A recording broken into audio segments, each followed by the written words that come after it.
la cual van a tocar alumnos del profesor Ramada y van a tocar piezas del repertorio barroco, adaptadas a la percusión. Concretamente, pues, a esos instrumentos que tenéis aquí, que son marimbas, hilos, etcétera, etcétera.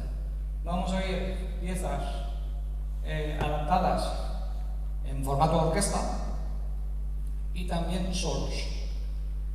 ¿Qué tiene que ver la percusión con la música barroca? En principio, en el barroco, en la orquesta, solo existían un instrumento, los timbales, que junto con las trompetas pues hacían una especie de sentimiento de festivo, ¿no? O sea, normalmente se llamaba ceremonial, y trompetas y timbales eran como una especie de gremio. Los timbales tocaban tónica y dominante, sobre todo los tutis, y así se mantuvo esta tradición incluso en el clasicismo. A finales del siglo XVIII ya aparece lo que llamamos la percusión turca, que es una percusión muy exótica, basada en triángulos, panderetas, algún bombo o algún tambor grande. Y esto podemos verlo, por ejemplo, en la Sinfonía número 100, militar de Haydn, en el Rapto del Serrallo de Mozart, obertura, que tiene también tema turco, incluso en la novena de Beethoven, al final de la sinfonía también aparecen los triángulos, etc. Así que es hasta el siglo XIX, segunda mitad, donde no se desarrollan instrumentos de percusión ya como elemento tímbrico. Por ejemplo, pues, los cascabeles en la Sinfonía número 4 de Mahler, los silos, todo esto al final del siglo XIX empieza a tener mucha importancia, pero sobre todo en el siglo XX. Posiblemente uno de los instrumentos más importantes del siglo XX y XXI es la percusión. Incluso instrumentos como los violines, las maderas, las metales, a veces emplean el efecto percusivo, por ejemplo, el piano cuando hace clusters. Así que pues la percusión poco a poco ha ido pues evolucionando en importancia. ¿Y por qué no tiene que disfrutar de la percusión de la música barroca? Se pueden hacer adaptaciones. Por ejemplo, de la música de Bach, que tocan pues, todos los instrumentos, tubas, trompas, clarinetes, teniendo en cuenta que en la época de Bach este tipo de instrumentos pues, no podían hacer estas cosas. Así que vamos a hacer una especie de introducción sobre la música barroca y a escuchar una serie de piezas.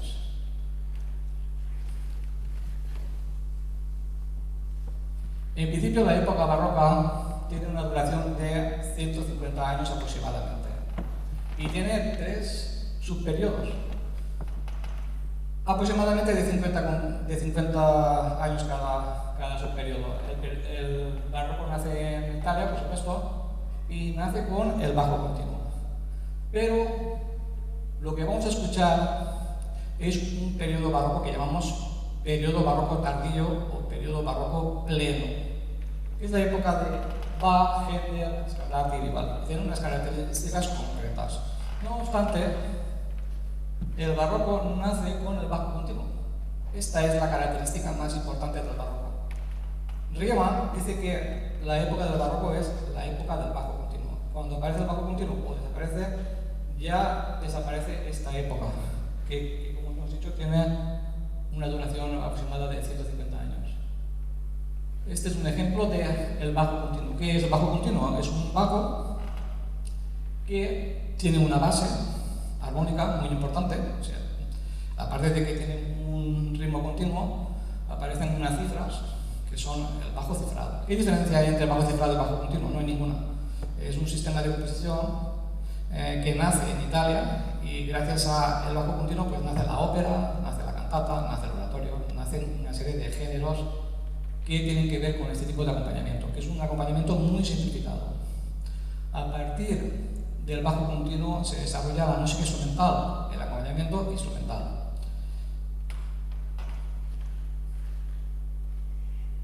Aquí tenéis, por ejemplo, un coral de Bach que vamos a escuchar después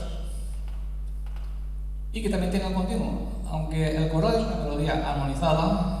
Aquí aparece en la Pasión según San Mateo de Bach con el cifrado en el órgano al continuo, y esto es lo que le da esta importancia al bajo. Aunque hay muchos pentagramas, el bajo es la base. Y esto lo llamamos bajo continuo. Bueno, algunas características del barroco pleno o del barroco tardío es la modulación a tonos vecinos, un ritmo continuo de doble pulsación, por ejemplo, corcheas y semicorcheas, las melodías compuestas.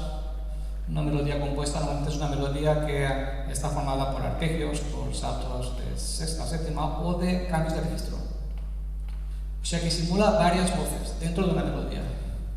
La importancia del bajo como base armónica, la forma monotemática, sobre todo en el último barroco. O sea, cada movimiento a veces desarrolla un solo motivo, no hay muchos contrastes. Entre movimiento y movimiento suele haber contrastes, pero en un mismo movimiento se llama monotemática. Y esto también tiene que ver con la música vocal, con la unidad de los afectos, que es un concepto alemán que nos dice que un área solo puede transmitir un sentimiento, alegría, dolor, cualquier sentimiento, pero solo uno. Y esta es una característica sobre todo de esta época.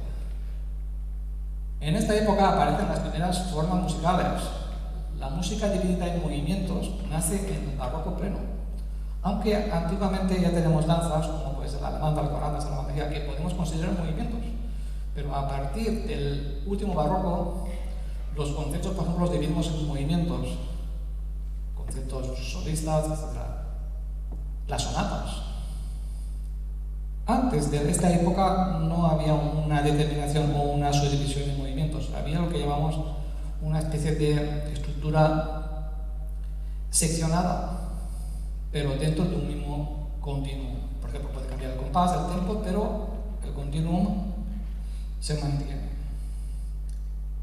Bueno, aquí tenemos uno de los primeros conciertos que vamos a escuchar. Händel, un compositor que nace en 1685. ¿Fue este un buen año? Porque este año nació Händel, nació Johann Sebastian Bach y nació Domenico Scarlatti. Los tres nacieron en el mismo año. Händel es un compositor alemán que estuvo mucho tiempo en Italia. Ahí es donde pues, adquiere ciertos conocimientos, como es el concierto, la ópera, el bel canto, y que concluye su vida, su último periodo, que es el más largo, en Inglaterra, concretamente en Londres, donde se hizo empresario, etc. Y es uno de los máximos exponentes del barroco pleno. Lo que vamos a escuchar tiene una estructura ternaria, tipo A-B-A. La estructura primera que vamos a escuchar, a ver si pongo el cursor, tiene una estructura inicial, abierta, stanza y modulador, un contraste y una especie de recapitulación que a veces toma el nombre de da capo, pero aquí no es un da capo, sino que aparece reelaborado todo. Aquí tenéis la apertura, escuchamos un motivo principal. El motivo principal en el barroco, como en introducciones, es lo primero que suena. Es la primera idea melódica, una melodía breve que se va repitiendo, variando. Esta es la primera sección y aquí tenemos un motivo contrastante, aunque no contrasta mucho, basado en el moto perpetuo, movimiento continuo, algo típico de los preludios, y tiene este tipo de melodía compuesta que se puede observar en cuanto a que se puede simular varias voces. Un fa que se mantiene y un do, do, re, son dos voces. Bueno, este motivo se repite. Aquí tenemos la segunda sección que modula tonalidades menores para generar un contraste, aunque es un contraste menor. El ritmo de corcheas y semicorcheas se mantiene durante toda la pieza. Es el segundo movimiento de una sonata de Händel adaptada a percusión. Bueno, aquí tenéis, y ahora vais a ver la apertura, el motivo principal, el motivo contrastante, cómo se van articulando y cómo concluye con una cadencia perfecta. Bueno, pues vamos a escuchar esta sonata de Händel, interpretada por todo un grupo de percusionistas y dirigido por Manuel Ramada. Un aplauso.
también nace el mismo año que Händel y que compone hacia 1720 las obras para violín y violonchelo solo.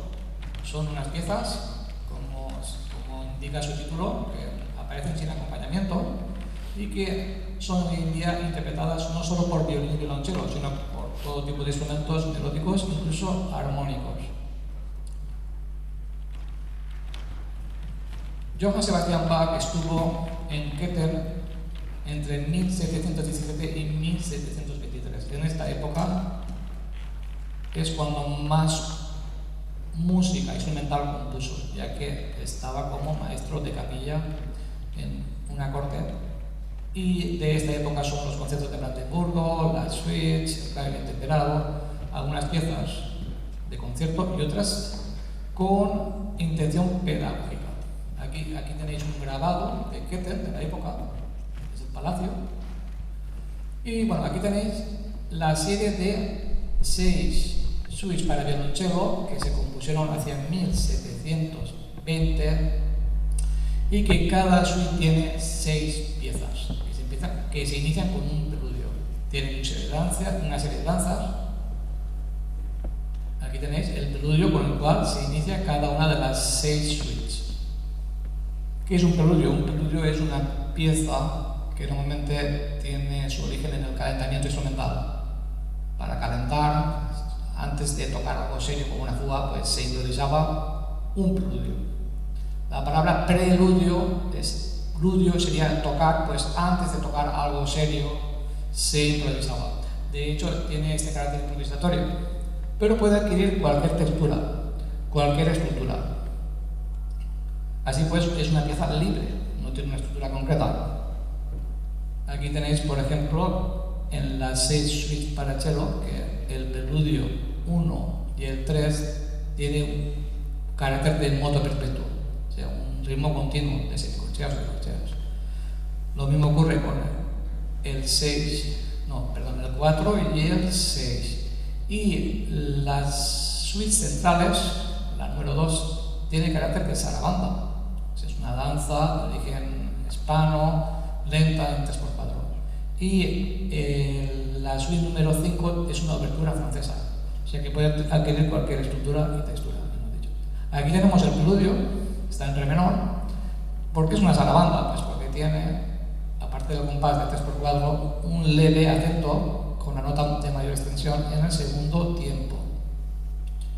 La estructura del preludio es muy compleja, ya que el barroco, pues normalmente pues, la estructura no se vea por la ornamentación, está muy cargada. Tenemos un motivo principal que vuelve a aparecer en el compás 13. Aquí tenéis un diseño contrastante, complementario, pasado en un tetracordo. La primera sección tiene lo que llamamos estructura forte spinning, con 4 compases que establecen una tonalidad, un motivo, una progresión por séptimas diatónicas, que llamamos forte spinning, que es una progresión, y el epílogo, que es un proceso cadencial. Todo esto nos lleva a fa mayor, que es la tonalidad relativa. Aquí tenéis más detalles que después, cuando se interprete, las veréis, sobre, por ejemplo, la armonía, la estructura simétrica, por ejemplo, primer grado, séptimo primero, acordes de séptimas disminuidas despegados, ya que el instrumento melódico pues lo que hace es arpegiar los acordes. Aquí tenéis la progresión, una progresión por quintas, la progresión típica del barroco, si, mi, la, re, que nos lleva a fa mayor, que es la tonalidad relativa. Una vez llegamos a fa mayor, vuelve a repetirse el motivo. La presencia de un motivo en otra tonalidad determina la estructura, y en este caso la segunda sección, que también tiene 12 compases. Modula otras tonalidades, sol menor,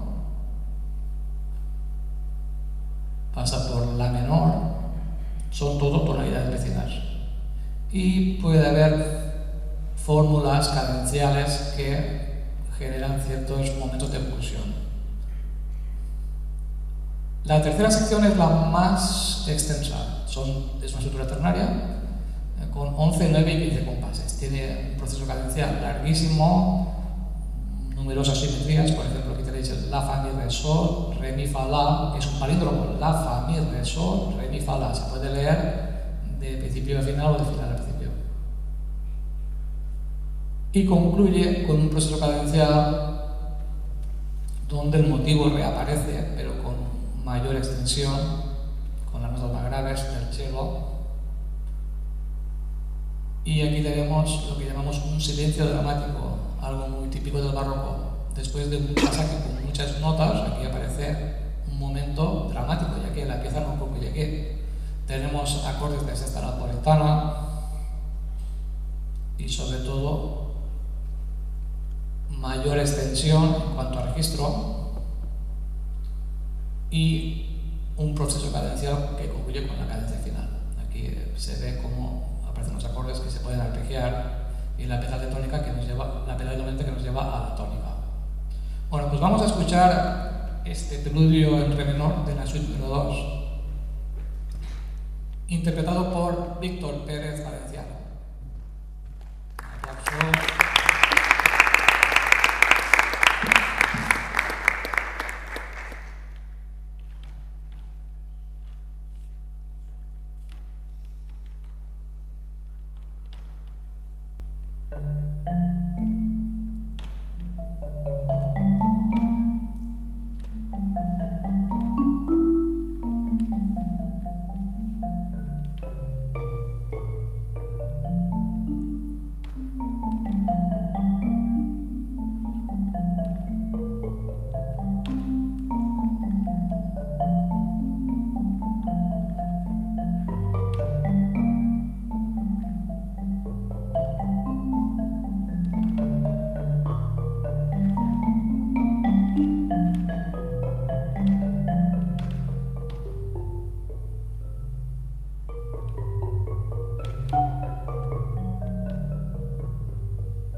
Si alguien le habría dicho a Bach que 300 años después la gente tocaría su música con diversos instrumentos y de memoria, no se lo habría creído.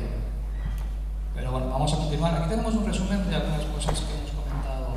Tenemos el contraste primero entre la suite número 1 y número 2, la suite número 1 en modo mayor, la suite número 2 en modo menor. El ritmo de zarabanda, el ritmo variado de los 4 primeros compases que combinan moto perpetuo, acordes de sigma disminuida, progresiones por quintas, modulación a la tonalidad relativa. Normalmente en esta época los compositores no son originales a la hora de modular. Si la tonalidad principal es re menor, solo tenemos dos opciones, fa mayor y la menor. Primero la menor o después fa mayor, esto ya depende de la composición. Hay pasajes semiólicos, o sea, cambios de compás no escritos, de acordes de sexta napolitana, que es un acorde de segundo grado rebajado en primera inversión, silencio dramático, al final de la pieza. La estructura por spinum, que es muy compleja, ya que se basa en 3 frases, pero la segunda es una progresión.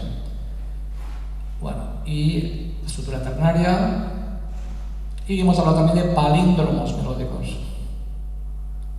Pues vamos a seguir con la suite barroca, que es una suite, es un conjunto de danzas y nace en el siglo XVI, en principio con 2 danzas, pavana y gallarda. Se combinaban una danza lenta con otra más rápida. Este contraste dio paso más adelante a lo que llamamos la danza estilizada. Es una danza que, aunque tenía ritmos de danza, no se bailaba, por eso se llama estilizada. Había de 2 tipos, danzas paseadas y danzas en las cuales pues, normalmente se saltaba o se bailaba corriendo, como por ejemplo la giga. En el siglo XVII, segunda mitad, ya aparece, sobre todo con Froberger, ya las 4 danzas que llamamos danzas fijas porque aparecen normalmente en todas las suites. En este orden, alemanda, corranta, sarabanda y giga. Cada una tiene pues, un ritmo concreto, un principio y un tempo y metro concreto. Pero tienen una estructura, en el último barroco, que llamamos estructura binaria tipo suite. Y todas las danzas de la suite aparecen en la misma tonalidad. Aquí tenemos las danzas fijas de la suite para cello de Bach, sarabanda, alemanda, corranta, sarabanda y giga. Normalmente aparecía un preludio aquí y entre la sarabanda y la giga puede aparecer lo que llamamos danzas móviles o galantería, que son de origen francés como el minueto, la gavota, la bourrée, la dorée, etc. Aquí tenemos la alemanda de origen germánico, compás de 4x4, la courante, que también significa courant o correr, de origen francés, compás ternario, la sarabanda de origen español, que es lenta, hemos oído por ejemplo el preludio de la suite número 2, y la giga, que es de origen inglés, y esta es saltada, que es la más rápida. Normalmente compás de 6x8, aunque puede ser también 12x8. Este es el origen de la estructura binaria tipo suite. Normalmente es un plan tonal. Se establece una tonalidad y se modula al quinto o al relativo si estamos en la tonalidad principal de menor. Suele haber una especie de simetría tonal y cadencial, pero con un paralelismo temático, ya que el motivo principal aparece en la primera sección y también en la segunda. Y B sería como un proceso cadencial con la cual concluye la primera sección y la segunda. La diferencia está en el planteamiento tonal.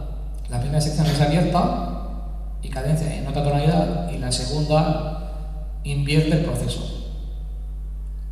Tenemos 3 opciones. La estructura binaria tipo suite simétrica, que tiene el mismo número de compases en la primera sección como en la segunda.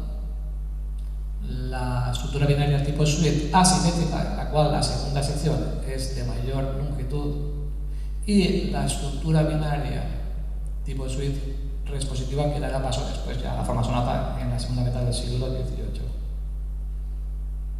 Vamos a ver ahora la giga de la suite número 3. La giga, como hemos dicho, es una danza saltada de origen inglés, y tenemos esta estructura, la primera sección, que aparece en la tonalidad de do mayor y que modula a sol mayor. Y aquí tenemos el motivo principal y el motivo cadencial, que después invierte el proceso.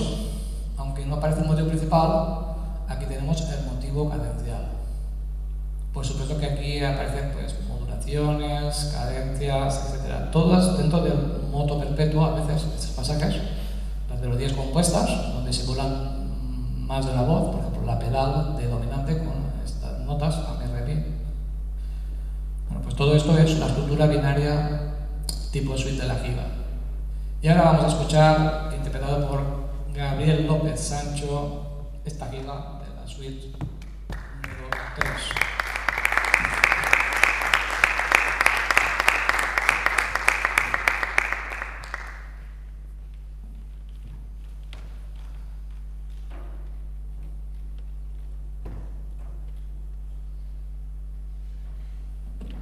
Se prepara, en la pantalla podéis ver secciones, frases, motivos, cadencias, modulaciones, tonalidades, pedales, incluso ejes de simetría, aspectos rítmicos, etc.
escuchado la giga, podemos observar algunas cosas que no he comentado, pero por ejemplo aquí tenemos lo que llamamos hemiolia, que es un cambio de compás no escrito. El fraseo aquí sería diferente, agrupa las semicorcheas de 3 en 3, mientras que aquí, por ejemplo, se agrupan de 2 en 2. Las hemiolias normalmente aparecen al final en las cadencias. Otro elemento importante es el variolaje. El variolaje es algo que hacen los instrumentos de cuerda, como el violín, como el cello.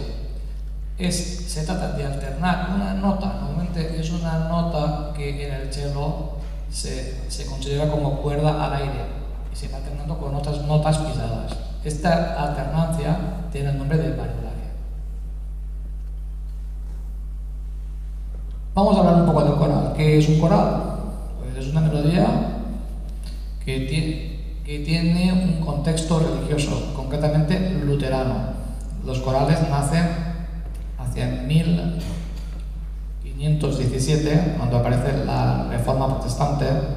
Lutero pensó que tenía que generar un repertorio cantado en alemán para que se cantara en vez de en latín, en alemán, y muchos compositores escribieron melodías. Estas melodías después son armonizadas, por ejemplo, por Johann Sebastian Bach, pero el coral es una melodía, normalmente una melodía sencilla, cantada en alemán. Aquí tenéis el coral número 78. Johann Sebastian Bach compuso 371. Están numerados de distintas formas, pero este coral que tenemos normalmente se armoniza la melodía a 4 voces, de una forma muy sencilla. Aquí tenéis el texto. ¿Qué dice este coral? Pues este coral es el número 1 de la Pasión según San Mateo, que se compone en 1729. Y dice así: Amado Jesús, ¿qué has hecho para que tan dura sentencia se te haya dado? ¿Cuál es tu culpa? ¿O en qué delitos fuiste sorprendido? Este es el texto de la melodía. Y Johann Sebastian Bach la armoniza, teniendo en cuenta el significado. Cada verso concluye con una cadencia, indicada con un caleo. La melodía concretamente data de 1547 y fue elaborada por Johann Crüger. Este compositor es famoso porque compuso y arregló y coleccionó o editó muchas melodías en forma de coral, que después otros compositores pues han armonizado. Aquí tenemos el coral tal como aparece en la Pasión según San Mateo, con doblamientos del violín, la viola, bueno, pero normalmente con el coro mixto, soprano, alto, tenor y bajo, y el continuo, y con el cifrado. Y aquí tenéis el análisis. Aquí aparece la tonalidad principal de si menor. Es una tonalidad que Johann Sebastian utiliza mucho, pero normalmente con fines dramáticos, como es este caso. Y aparece aquí la escala bacchiana, que es una escala melódica, pero alterando el sexto grado al descender. El primer calderón nos marca una semicadencia. Aquí veis que tenemos una coma, ¿no? Un descanso. Un segundo verso nos modula a la relativa, a re mayor, el tercer verso y el cuarto verso. Por el texto se puede determinar una estructura binaria, o sea, una modulación a re mayor y un retorno a si menor. Pero Johann Sebastian Bach incluso tiene en cuenta el texto. Por ejemplo, en esta palabra, aquí, se canta esta palabra misetater, que significa delitos, y aparece en el bajo, que el bajo sí que es creación de Bach, un intervalo de quinta disminuida. En esta época se llamaba El diablo sin música, que era este tipo de dramatismo, concluyendo con una pieza menor en la tercera picardía. Bueno, pues vamos a escuchar el coral interpretado por Miguel Calvo Moure.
suites para cello adaptadas a marimba.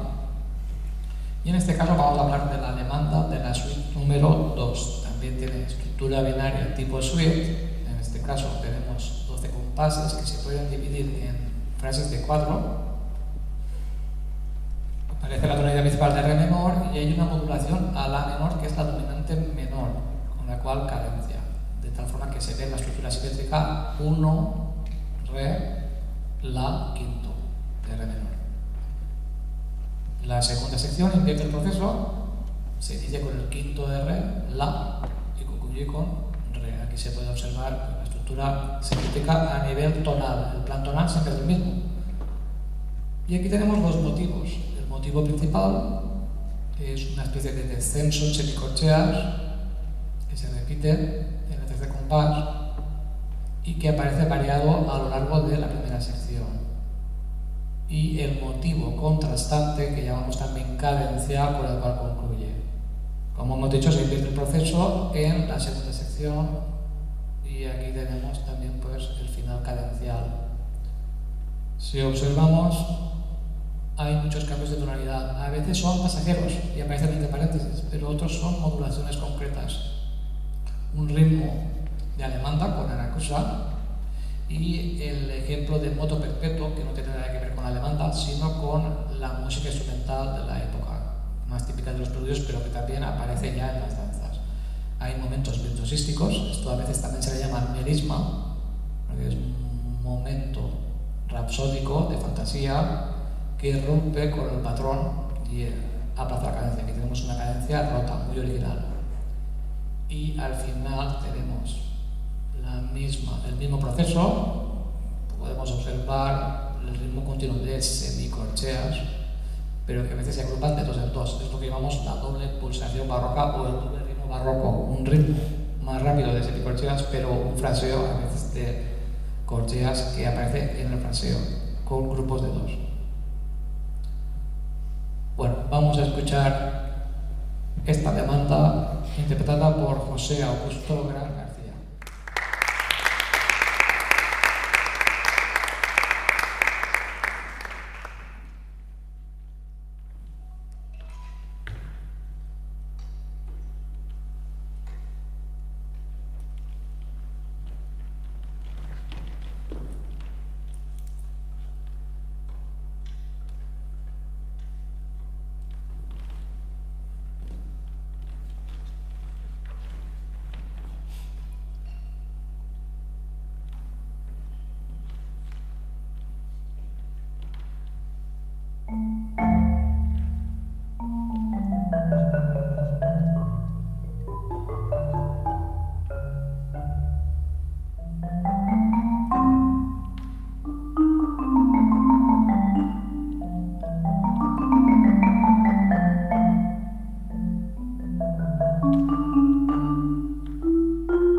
modula continuamente, es un movimiento continuo y homogéneo. Y esto es lo que tiene de monotemático. Aunque hay contrastes, no se observa ningún contraste destacado. Todos son ritmo continuo de semicorcheas, pero los cambios de registro, los arpegios, simulan más voces, ya que Bach sobre todo era alemán y sobre todo era organista. Simula la textura de un órgano, pero arpegiando las notas. Con los cambios de registro se observan otros diseños melódicos. Vamos a hablar ahora de otro compositor que nace en 1685, compositor italiano, Domenico Scarlatti, hijo de Alessandro Scarlatti. Este compositor murió en Madrid y se sabe que tiene descendientes, o sea, gente que desciende de Domenico Scarlatti. Fue un compositor que compuso más de 600 sonatas para clave, que él llama ejercicios, ya que el pretexto de las sonatas era pues, trabajar la técnica del clave. Respecto a las texturas de Johann Sebastian Bach, Domenico Scarlatti se nota que es italiano, le gusta la melodía, no trabaja tanto el contrapunto, pero utiliza las mismas estructuras. Aquí tenemos la sonata K98 en mi menor, que tiene una estructura también tipo suite, pero con una textura de melodía acompañada, un motivo principal que se va repitiendo. En la segunda frase hay un contraste con un ritmo continuo de semicorcheas, una especie de ostinato, que modula a la relativa de mi menor, que es sol mayor. Aquí tenemos la cadencia en sol mayor. Una tercera frase que consolida la tonalidad de relativa de sol mayor y que concluye con una coda después de la cadencia. También hay algunos pasajes, por ejemplo el hexacordo descendente en color azul, y esto es una coda porque aquí ya el ritmo se relaja con las corcheas, aunque hay imitaciones y una textura a tres voces. El proceso de la segunda sección es inverso, se inicia con el motivo principal y aunque va modulando a varias tonalidades vecinas, aparecen por ejemplo acordes invertidos a partir del segundo sistema, generan mayor tensión sin ningún tipo de cadencia. Esto más adelante dará paso al desarrollo, pero aquí es algo muy sencillo. La segunda frase invierte el proceso manteniendo la tonalidad de mi menor con la cual concluye. Y aquí tenemos la coda, que es el final de la segunda sección. O sea que es una estructura binaria tipo suite con modulaciones de tonalidades vecinas, textura de melodía acompañada, moto perpetuo, los semicorcheas e imitaciones canónicas en la coda. Pues vamos a escuchar esta sonata interpretada por Miguel Calvo Moure.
Y continuamos con Johann Sebastian Bach. En este caso vamos a hablar de la música para laúd.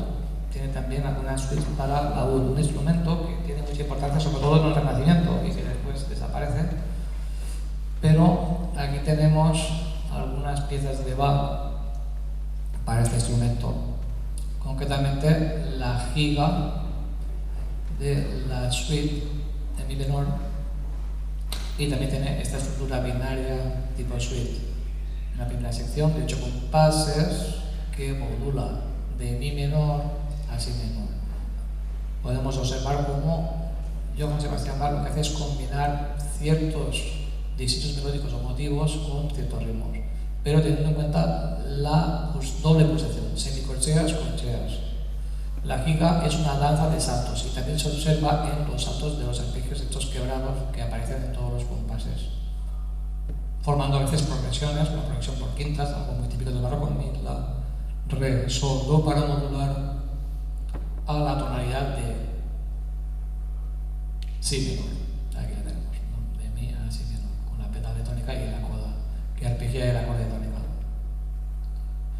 La segunda sección invierte el proceso con más énfasis en el hexacordo ascendente, los arpegios quebrados, texturas a 3 voces imitativas, combinaciones de varios ritmos, paralelismos y sobre todo el proceso cadencial final que nos lleva otra vez a la tonalidad principal de mi menor. Así pues, se trata de una giga, tiene una estructura binaria simétrica tipo suite con 2 secciones de 8 compases cada una y una combinación de 3 motivos, una textura a 2 y 3 voces. Y también hemos comentado la progresión por quintas, que nace en Italia y que es la progresión típica del barroco. Pues vamos a escuchar esta giga para laúd, interpretada a la marimba por Samuel Gerald Verdejo.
basa sobre todo en la alternancia entre estribillo y copla. Y bueno, sumando estribillo y copla se pueden hacer rondos de 5, de 7 o de 9 secciones, como es el rondó que vamos a escuchar. Aparte, es una gavota, una danza de origen francés que se llama danzas galanterie, como la bourrée, el minuet, la bourrée. La gavota es una danza que se llama galanterie o galante, de origen francés, se desarrolla a partir de la segunda mitad del siglo XVII y tiene unas características rítmicas concretas. Estamos hablando del rondó de la partita número 3 para violín solo, que aparece como gavota in rondó. Si os dais cuenta, aparece el rondó en francés, ya que el rondó en esta época es una influencia de origen francés. Son los franceses los que desarrollan una estructura que después aparecerá en los últimos movimientos de sonatas clásicas y de sinfonías clásicas. Bueno, pues aquí tenéis la estructura del rondó, que es una estructura a 9 partes, o sea que tiene,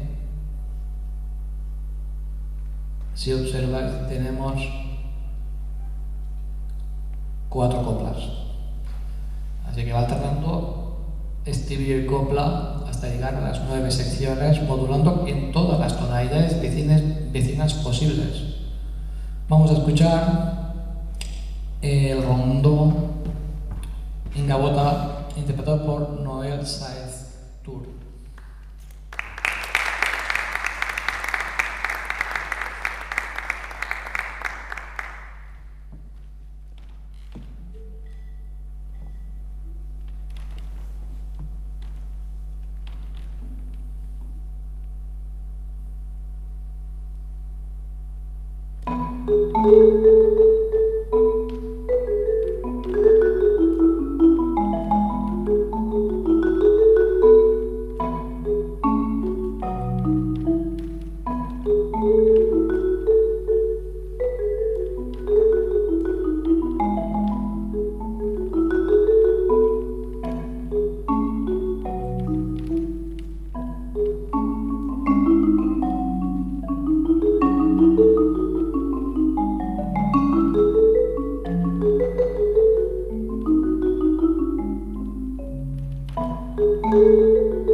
trata exactamente de la sonata para violín número 1, que es una fuga, ya que las sonatas son sonatas da chiesa, se llaman sonatas de iglesia, y normalmente el segundo movimiento es una fuga. ¿Pero qué es una fuga? ¿Qué es la fuga barroca? Aquí tenemos algunas características. La fuga barroca es música contrapuntística, o sea, música compuesta a un número de voces concreto. El contrapunto imitativo es la textura que predomina. La entrada y silencio de las voces determina también la independencia de las voces. Normalmente una fuga está compuesta a un número concreto de voces. Pero en el barroco también aparece el movimiento continuo.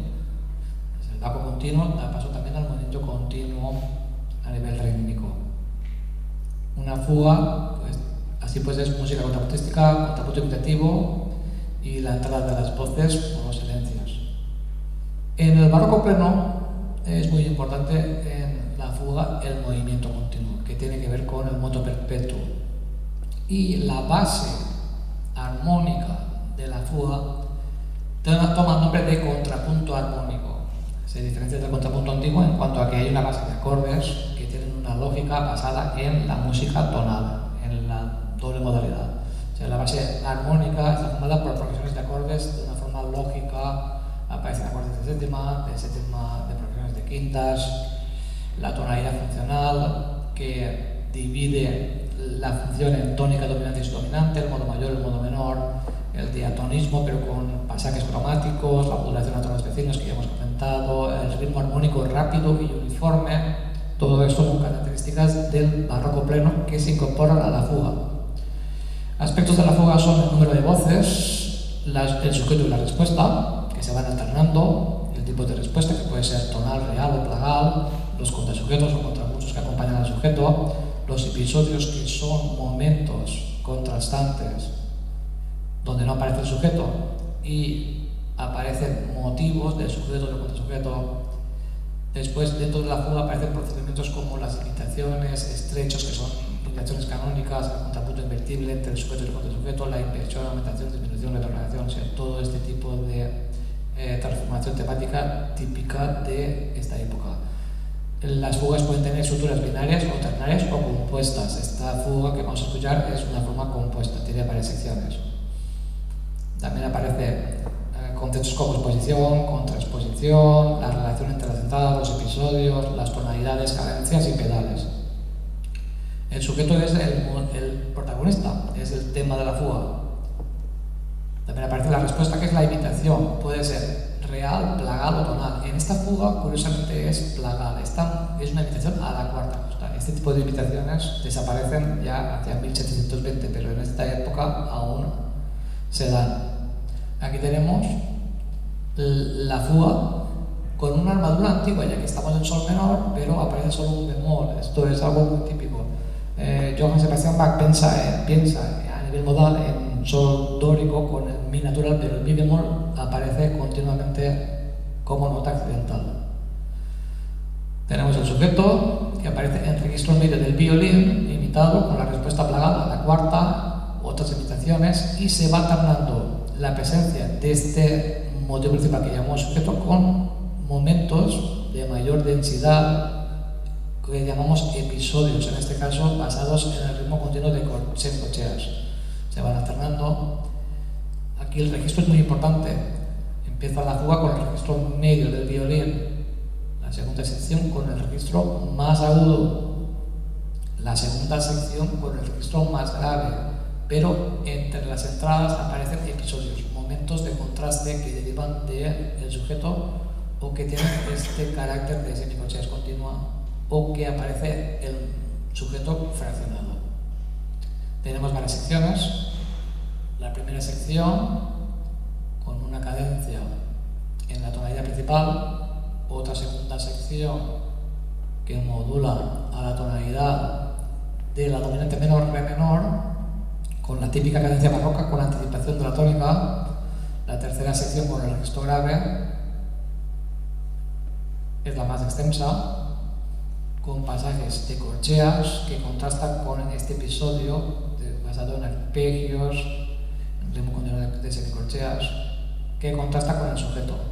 La cuarta sección, después de la modulación a la subdominante, o sea, a do menor, vuelve a exponer el sujeto, pero de forma diferente. Por ejemplo, aquí, de grave a agudo, va extendiendo desde el registro más grave del violín al más agudo, que va teniendo con más episodios con semicorcheas. A veces no hay cadencias, hay corte, o sea, un cambio súbito que genera mayor tensión, más episodios de semicorcheas. La quinta sección es una síntesis. Aquí tenemos también el registro más agudo, registro medio, una quinta sección, y registro más grave del violín. Una cadencia final y una coda con la pedal de tónica que llamamos figurada porque solo aparece al inicio de cada compás, el sol. Un momento cromático descendente y un pasaje que llamamos melisma, esto viene del canto, o fermata escrita, de carácter rapsódico, libre, que concluye con la última cadencia. Pues vamos a escuchar esta fuga interpretada por Miguel Barberá.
Ya para finalizar, vamos a acabar con don Antonio Vivaldi. Antonio Vivaldi es un compositor italiano que compuso muchos conciertos y que su fama dio paso a la estandarización del concierto en 3 movimientos, con movimiento rápido, lento, rápido.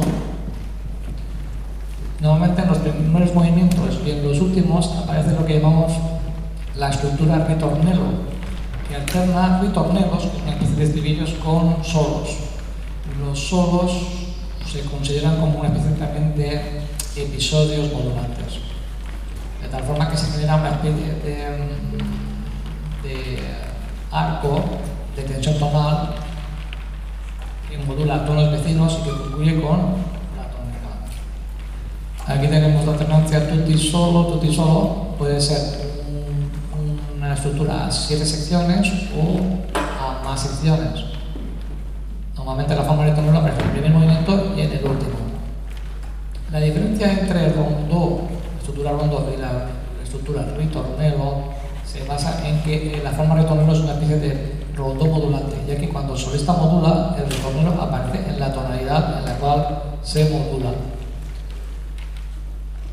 La estructura del primer movimiento del concierto que vamos a escuchar para flautín y orquesta, pero adaptado a instrumentos de percusión, tiene un primer movimiento con 4 solos y 5 ritornelos. Aquí tenemos en la partitura el primer ritornelo con el motivo principal y un acompañamiento en ostinato que curiosamente es un palíndromo melódico que se va repitiendo en el bajo. Los ritornelos suelen tener estructura forte spinning con 3 frases, la segunda es una progresión y un epílogo o proceso cadencial. Los solos son momentos modulantes que modulan a tonalidades vecinas. Por ejemplo, el solo 1 con arpegios y bordaduras modula a la tonalidad relativa de la menor. Una vez alcanzada la tonalidad de la menor y después de una cadencia se repite el ritornelo en la tonalidad a la cual hemos llegado, la tonalidad de la menor relativa.